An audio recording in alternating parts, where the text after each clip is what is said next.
The 5-stroke roll. This is our first quaver roll.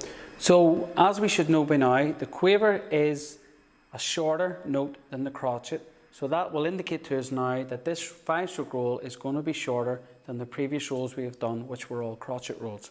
So before we start, every time you play a buzz tap, one single buzz tap, that equals the number 2. So in a 5-stroke roll, that means we're going to have to play 2 buzz taps, because that will bring us to 2, 4, and then to make it 5, we put a bouncy ball beat. So the 5-stroke roll goes 2, 4, 5. Starting it on the left, 2, 4, 5.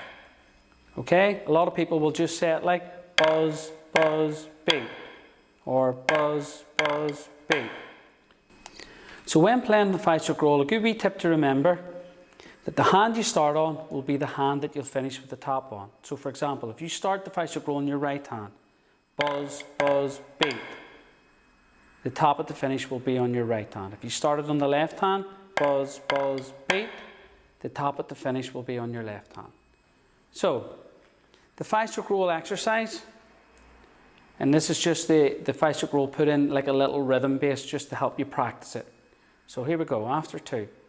First beat's on your pinch grip, your right hand.